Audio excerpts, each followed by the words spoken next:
BL smart pause অ্যাপসের মধ্যে এখানে যদি রাইজ অপশন থাকে তখনই শুধুমাত্র আমি রাইজ সিম অ্যাক্টিভেট করতে পারবো। রাইজ সিম অ্যাক্টিভেট করার জন্য আমার এর ভিতরে যেতে হবে।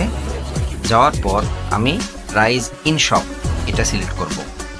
পরবর্তীতে আমাকে অনেকগুলো অপশন, যদি রাইজ সিম আমি অ্যাক্টিভেশন করতে চাই বা রাইজ সিম রিপ্লেস করতে চাই, রাইজ সিম এমএনপি করতে চাই, সবই এই অপশনের মধ্যে দিয়ে যেতে হবে। নিউ কানেকশনে যেতে হবে আমার সিম অ্যাক্টিভেশন করার জন্য। একটা জিনিস মাথায় রাখতে হবে, রাইজ সিম সবগুলোই হলো ডায়াল ডুপ্লিকেশন, অর্থাৎ সিমের প্যাকেটের উপর কিন্তু কোনো নাম্বার লেখা নাই।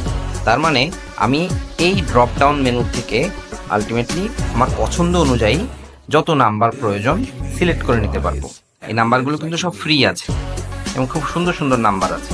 যেমন এই যে এরকম সুন্দর সুন্দর নাম্বার আছে। আমি ইচ্ছা করলে কিছু নাম্বার লিখে চেক করে দেখতে পারি যে নাম্বারগুলো ফাঁকা আছে কিনা। আমার সিম সিরিয়ালের লাস্টের ডিজিট যদি আমি এখানে দেই, যখনই এরকম দেখাবে মোবাইল নাম্বার আর সিম নাম্বার আর বোথ আর ভ্যালিড, অর্থাৎ আমার এই সিম নাম্বারটা ফাঁকা আছে।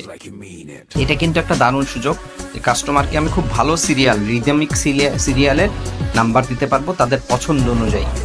পরবর্তীতে আমি সাবস্ক্রিপশন রাইজ সিলেক্ট করব, প্যাকেজ ডিফল্ট প্যাকেজ সিলেক্ট করব, NID number, date of birth দিয়ে নেক্সটে পরবর্তী অপশন যেরকম রেগুলার সিম অ্যাক্টিভেশন করি, ফিঙ্গারপ্রিন্ট দিয়ে বেরোয় আসলেই সিম অ্যাক্টিভেশন কমপ্লিট হবে।